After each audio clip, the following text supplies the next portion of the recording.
ಸ್ವಲ್ಪ ರಾಯ್ತವನ್ನು ಹಾಕಿ ಪುಲಾವನ್ನು ಟೇಸ್ಟ್ ಮಾಡ್ತಾ ಇದ್ರೆ ಆಹಾ ಸೂಪರ್ ಆಗುತ್ತೆ ನೋಡಿ. ನನಗಂತೂ ಬಾಯಲ್ಲಿ ನೀರು ಬರ್ತಾ ಉಂಟು. ಸೇಮ್ ನಿಮಗೆ ಕ್ಯಾಂಟೀನ್ ಸ್ಟೈಲಲ್ಲೇ ಬಂದಿದೆ. ಕ್ಯಾಂಟೀನ್ ಸ್ಟೈಲಲ್ಲಿ ಪಲಾವ್ ಮತ್ತು ರಾಯ್ತ. ಹಾಯ್ ಎಲ್ಲರಿಗೂ, ಇವತ್ತು ನಾನು ಕ್ಯಾಂಟೀನ್ ಸ್ಟೈಲಲ್ಲಿ ವೆಜ್ ಪುಲಾವನ್ನ ಮಾಡ್ತಾ ಇದ್ದೇನೆ. ತುಂಬಾ ರುಚಿಯಾಗಿರುತ್ತೆ, 101% ಗ್ಯಾರಂಟಿ ನಾನಿದ್ದೇನೆ. ಹಾಗೆ ಇದಕ್ಕೆ ಒಂದು ರಾಯ್ತವನ್ನ ಕೂಡ ಮಾಡುವ. ಬನ್ನಿ ಇದನ್ನ ಯಾವ ರೀತಿ ಮಾಡುದು ಅಂತ ನೋಡುವ. ಪುಲಾವ್ ಮಾಡ್ಲಿಕ್ಕೆ ನಾನಿವತ್ತು ಜೀರಾ ರೈಸ್ ಅನ್ನ ತಕೊಂಡಿದ್ದೀನಿ. ಯಾವ ರೈಸ್ ಅನ್ನ ಕೂಡ ತಕೊಳ್ಬಹುದು. ಬಾಸ್ಮತಿ ಬೇಕಿದ್ರೆ ಬಾಸ್ಮತಿಯನ್ನ ತಕೊಳ್ಬಹುದು ಅಥವಾ ಸೋನಾ ಮಸೂರಿಯನ್ನ ತಕೊಳ್ಬಹುದು. ನನ್ನ ಹತ್ರ ಜೀರಾ ರೈಸ್ ಇತ್ತು, ಹಾಗಾಗಿ ಇದನ್ನ ನಾನು ಯೂಸ್ ಮಾಡಿ ಇವತ್ತು ಪುಲಾವ್ ಮಾಡ್ತಾ ಇದ್ದೇನೆ. ನಾನು 2 ಲೋಟದಷ್ಟು ಜೀರಾ ರೈಸನ್ನು ಹಾಕ್ತಾ ಇದ್ದೀನಿ. ಓಕೆ, ಯಾವುದಾದ್ರೂ ಒಂದು ಕಪ್ಪಲ್ಲಿ ನೀವು ಇದನ್ನು ಮೆಷರ್ ಮಾಡಿದ್ರೆ ಆಯಿತು. ನಾನು ಇವತ್ತು ಗ್ಲಾಸ್ ಲೋಟದಲ್ಲಿ ಮಾಡ್ತಾ ಇದ್ದೀನಿ. 2 ಲೋಟದಷ್ಟು ಜೀರಾ ರೈಸನ್ನು ತಗೊಳ್ತಾ ಇದ್ದೀನಿ.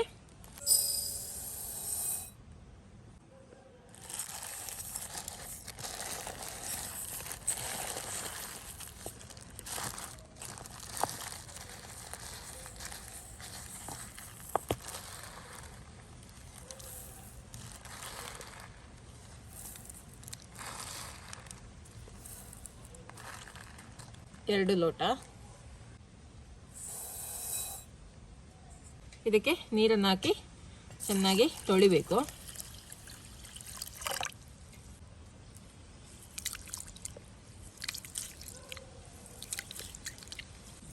ಚಂದ ಮಾಡಿ 3-4 ಸತಿ ತೊಳೆದ್ರೆ ಆಯಿತು. ನೋಡಿ, ಈಗ ನೋಡಿ ನೀರಿನ ಕಲರ್ ನೋಡಿ, ವೈಟ್ ಉಂಟು ನೋಡಿ. ಇದು ವೈಟ್ ಇದ್ದದ್ದು ಕ್ಲಿಯರ್ ಆಗಬೇಕು. ಅಷ್ಟರ ತನಕ ಇದನ್ನು ತೊಳೆದ್ರೆ ಆಯಿತು. ಒಂದು 3-4 ಸತಿ ತೊಳೆದ್ರೆ ಕ್ಲಿಯರ್ ಆಗುತ್ತೆ ನೀರು. ಓಕೆ, ನೋಡಿ, ಜೀರಾ ರೈಸ್ ತುಂಬ ಒಳ್ಳೆಯದಾಗುತ್ತೆ ಪಲಾವಿಗೆಲ್ಲ, ಅಥವಾ ಇವನ್ ಬಿರಿಯಾನಿ ಮಾಡೋದಾದ್ರೆ ಕೂಡ ಒಳ್ಳೆಯದಾಗುತ್ತೆ ಈ ಜೀರಾ ರೈಸ್. ನೋಡಿ, ರೈಸನ್ನು ಚಂದ ಮಾಡಿ ತೊಳೆದು ತಂದಿದ್ದೇನೆ. 20 ನಿಮಿಷ ಇದನ್ನು ನೆನೆಸಿಡುವ ಆಯಿತಾ.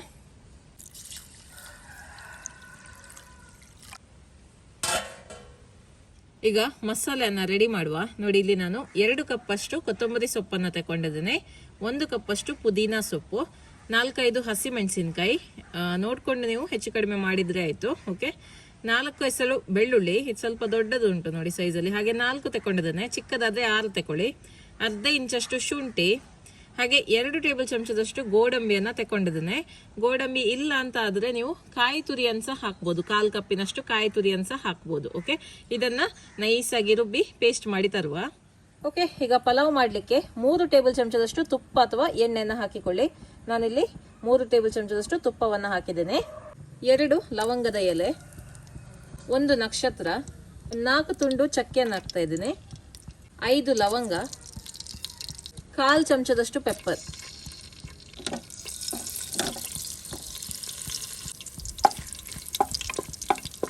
ಇದು ಸ್ವಲ್ಪ ಬಿಸಿ ಆದ ನಂತರ 1 ಈರುಳ್ಳಿಯನ್ನು ಹಾಕುವ.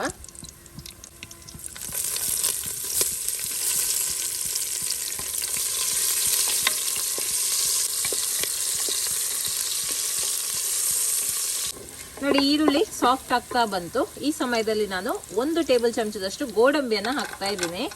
ಬೇಕಿದ್ರೆ ಹಾಕಿಕೊಳ್ಳಿ, ಅಥವಾ ನೀವು ಇದನ್ನು ಸ್ಕಿಪ್ ಕೂಡ ಮಾಡ್ಬೋದು. ಗೋಡಂಬಿ ಸ್ವಲ್ಪ ಕೆಂಪಾಗಬೇಕು.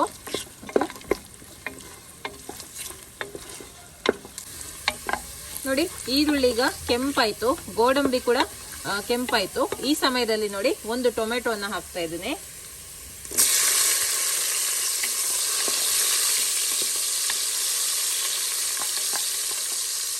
ನೋಡಿ, ಟೊಮೆಟೊ ಕೂಡ ಸಾಫ್ಟ್ ಆಗ್ತಾ ಬಂತು. ಈಗ ಸ್ವಲ್ಪ ತರಕಾರಿಯನ್ನು ಹಾಕುವ. 1/4 ಕಪ್ಪಷ್ಟು ಕ್ಯಾರೆಟ್ ಅನ್ನು ಹಾಕ್ತಾ ಇದ್ದೀನಿ, 1/4 ಕಪ್ಪಷ್ಟು ಬೀನ್ಸ್ ಅನ್ನು ಹಾಕ್ತಾ ಇದ್ದೀನಿ, 1 ಆಲೂಗಡ್ಡೆಯನ್ನು ಹಾಕ್ತಾ ಇದ್ದೀನಿ, ಅರ್ಧ ಕಪ್ಪಷ್ಟು ಬಟಾಣಿಯನ್ನು ಹಾಕ್ತಾ ಇದ್ದೀನಿ. ಇದನ್ನ 5 ನಿಮಿಷ ಹೀಗೇನೆ ಫ್ರೈ ಮಾಡುವ. ಓಕೆ, ಈಗ 5 ನಿಮಿಷ ಆಯಿತು. ಈಗ ರುಬ್ಬಿರುವ ಗ್ರೀನ್ ಮಸಾಲೆಯನ್ನು ಹಾಕುವ.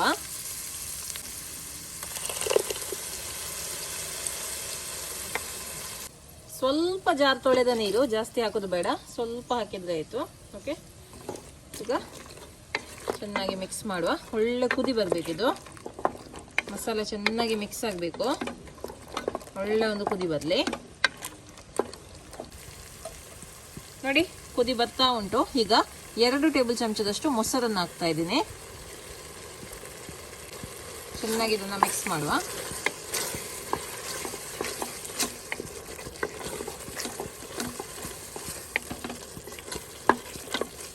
ರುಚಿಗೆ ತಕ್ಕಷ್ಟು ಉಪ್ಪು.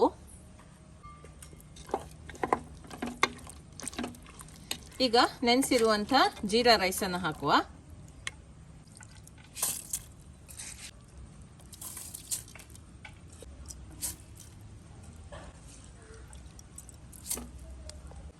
ಈಗ ರೈಸನ್ನು ನಾವು ನೋಡಿ ಒಂದು 2-3 ನಿಮಿಷ ಈ ಥರ ಫ್ರೈ ಮಾಡಬೇಕಾಗುತ್ತೆ. ಸೊ ಫ್ರೈ ಮಾಡದೆ ನಾವು ಡೈರೆಕ್ಟಾಗಿ ನೀರು ಹಾಕಬಾರ್ದು, ಆವಾಗ ಪಲಾವ್ ಅಷ್ಟೊಂದು ಚೆನ್ನಾಗಿ ಬರಲ್ಲ. ರೈಸನ್ನು ಈ ಥರ ನಿಧಾನಕ್ಕೆ ಮಿಕ್ಸ್ ಮಾಡಿ ಫ್ರೈ ಮಾಡಬೇಕು.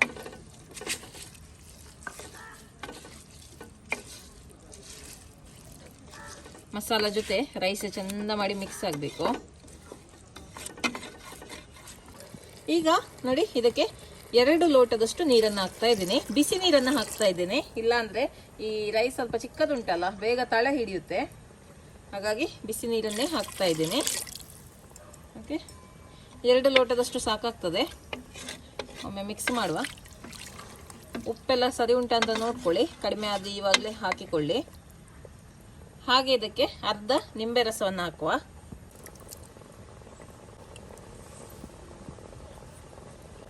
ಒಮ್ಮೆ ಇದು ಕುದಿ ಬರಲಿ, ಮತ್ತೆ ಕುಕ್ಕರಿದ್ದು ಲಿಡ್ಡನ್ನು ಹಾಕಿ 1 ವಿಸಿಲ್ ತೆಗಿಬೇಕು. ಹೈ ಫ್ಲೇಮಲ್ಲಿ 1 ವಿಸಿಲ್ ತೆಗೆದು ಸೆಕೆಂಡ್ ವಿಸಿಲ್ ಬರುವ ಮುಂಚೆ ಫ್ಲೇಮನ್ನು ಆಫ್ ಮಾಡಬೇಕು.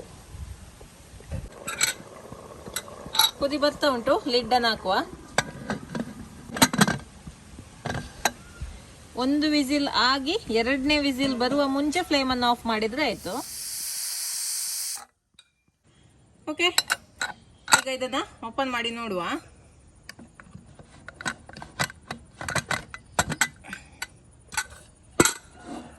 ನೋಡಿ, ಸೂಪರಾಗಿ ಬಂದಿದೆ ರೈಸ್.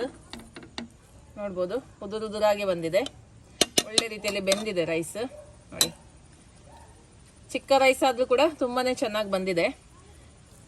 ಬಾಸ್ಮತಿ ರೈಸ್ ಕೂಡ ಚೆನ್ನಾಗಾಗುತ್ತೆ, ಬಟ್ ಈ ರೈಸ್ ಸ್ವಲ್ಪ ಟೇಸ್ಟ್ ಜಾಸ್ತಿ, ಹಾಗೆ ನಾನು ಈ ರೈಸ್ ತಗೊಂಡದ್ದು. ನೋಡಿ, ತುಂಬ ಚೆನ್ನಾಗಿ ಬಂದಿದೆ ರೈಸ್. ಓಕೆ, ಈಗ ಒಂದು ರಾಯ್ತವನ್ನು ರೆಡಿ ಮಾಡುವ ಇದಕ್ಕೆ. ನೋಡಿ, ಸಲಾಡ್ ಮಾಡಲಿಕ್ಕೆ ನೋಡಿ, ರಾಯ್ತ ಮಾಡಲಿಕ್ಕೆ ಇಲ್ಲಿ ಮೊಸರನ್ನು ತಗೊಂಡಿದ್ದೇನೆ 3/4 ಕಪ್ ಅಷ್ಟು. ಇದಕ್ಕೆ ಸ್ವಲ್ಪ ಈರುಳ್ಳಿ, ನಾನು ಒಂದು ಚಿಕ್ಕ ಈರುಳ್ಳಿಯನ್ನು ತಗೊಂಡಿದ್ದೇನೆ, ಒಂದು ಚಿಕ್ಕ ಟೊಮೆಟೊ, ಸ್ವಲ್ಪ ಕುಕ್ಕುಂಬರನ್ನು ಹಾಕ್ತಾ ಇದ್ದೀನಿ, ರುಚಿಗೆ ತಕ್ಕಷ್ಟು ಉಪ್ಪು. ಬೇಕಿದ್ರೆ ಹಸಿಮೆಣಸಿನ್ಕಾಯಿ ಹಾಕ್ಬೋದು, ಒಳ್ಳೇದಾಗ್ತದೆ. ಶುಂಠಿ ಕೂಡ ಹಾಕ್ಬೋದು. ಕೆಲವರು ಜೀರಾ ಪುಡಿ ಹಾಕ್ತಾರೆ ಇದಕ್ಕೆ, ನೀವು ಬೇಕಿದ್ರೆ ಹಾಕ್ಬೋದು. ನನಗೆ ಅದು ಇಷ್ಟ ಆಗೋದಿಲ್ಲ. ನಿಮಗೆ ಇಷ್ಟ ಇದ್ದರೆ ಜೀರಾ ಪುಡಿ, ಚಾಟ್ ಮಸಾಲ ಎಲ್ಲ ಹಾಕ್ಬೋದು. ನಾನು ಈ ಥರ ಸಿಂಪಲಾಗೇ ಮಾಡೋದು, ಖಾಲಿ ಉಪ್ಪು ಹಾಕಿ. ಮತ್ತು ಮೇಲ್ಗಡೆಯಿಂದ ಸ್ವಲ್ಪ ಅಚ್ಕಾರದ ಪುಡಿ ಹಾಕ್ತೇನೆ ಅಷ್ಟೇ. ಓಕೆ, ಚೆನ್ನಾಗಿ ಮಿಕ್ಸ್ ಮಾಡಿ ಜಸ್ಟ್ ಮೇಲಿಂದ ಸ್ವಲ್ಪ ಚೂರು ಅಚ್ಕಾರದ ಪುಡಿ ಹಾಕ್ತೇನೆ. ನೋಡಿ, ಈ ಥರ ನೋಡಲಿಕ್ಕೆ ಚೆಂದ ಅಂತದಂತ ಅಷ್ಟೇ. ಕೊತ್ತಂಬರಿ ಸೊಪ್ಪು, ಪುದೀನ ಸೊಪ್ಪು ಇದ್ದರೆ ಹಾಕ್ಬೋದು, ತುಂಬ ಚೆನ್ನಾಗಾಗುತ್ತೆ. ಸಿಂಪಲ್ ರಾಯ್ತ. ಘಮ ಪುಲಾವ್ ರೆಡಿಯಾಗಿದೆ. ಬನ್ನಿ ಎಲ್ಲರೂ ಟೇಸ್ಟ್ ನೋಡಲಿಕ್ಕೆ. ತುಂಬಾ ಚೆನ್ನಾಗಿ ಬಂದಿದೆ. ರೈಸ್ ನೋಡುವಾಗಲೇ ಗೊತ್ತಾಗುತ್ತೆ ನೋಡಿ ಎಷ್ಟೊಂದು ಚೆನ್ನಾಗಿ ಬಂದಿದೆ ಅಂತ. ಕಲರ್ ಕೂಡ ತುಂಬಾ ಚೆನ್ನಾಗಿದೆ ಪಲಾವಿದು. ಈ ಥರ ಗ್ರೀನ್ ಮಸಾಲ ಹಾಕಿ ಪಲಾವ್ ಮಾಡಿದರೆ ತುಂಬ ಟೇಸ್ಟಿಯಾಗಿರುತ್ತೆ. ಜೊತೆಗೆ ರಾಯ್ತವನ್ನು ಹಾಕಿ ಸರ್ವ್ ಮಾಡಿದರೆ ಸೂಪರ್ ಆಗಿರುತ್ತೆ. ವಾವ್, ನನಗಂತೂ ಬಾಯಲ್ಲಿ ನೀರು ಬರ್ತಾ ಉಂಟು. ಸೇಮ್ ನಿಮಗೆ ಕ್ಯಾಂಟೀನ್ ಸ್ಟೈಲಲ್ಲೇ ಬಂದಿದೆ. ಕ್ಯಾಂಟೀನ್ ಸ್ಟೈಲಲ್ಲಿ ಪಲಾವ್ ಮತ್ತು ರಾಯ್ತ ನೋಡಿ. ಕ್ಯಾಂಟೀನ್ ಸ್ಟೈಲ್ ವೆಜ್ ಪುಲಾವ್ ರೆಡಿಯಾಗಿದೆ. ಕ್ಯಾಂಟೀನ್ಗಿಂತ ತುಂಬಾ ಚೆನ್ನಾಗಿ ಬಂದಿದೆ, ನೋಡುವಾಗಲೇ ಗೊತ್ತಾಗುತ್ತೆ. ಓಕೆ, ಈಗ ಟೇಸ್ಟ್ ಮಾಡಿ ನೋಡುವ. ಸ್ವಲ್ಪ ರಾಯ್ತವನ್ನು ಹಾಕಿ ಪುಲಾವನ್ನು ಟೇಸ್ಟ್ ಮಾಡ್ತಾ ಇದ್ರೆ ಆಹಾ ಸೂಪರ್ ಆಗುತ್ತೆ ನೋಡಿ. ಬನ್ನಿ ನೀವು ಕೂಡ ಟೇಸ್ಟ್ ಮಾಡಲಿಕ್ಕೆ.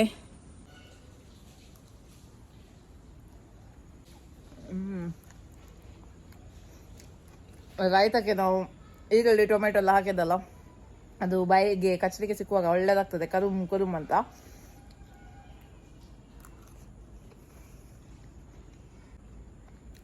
ತಿಂತಾ ಇದ್ರೆ ತಿಂತಾನೆ ಇರುವಂತಾಗ್ತದೆ.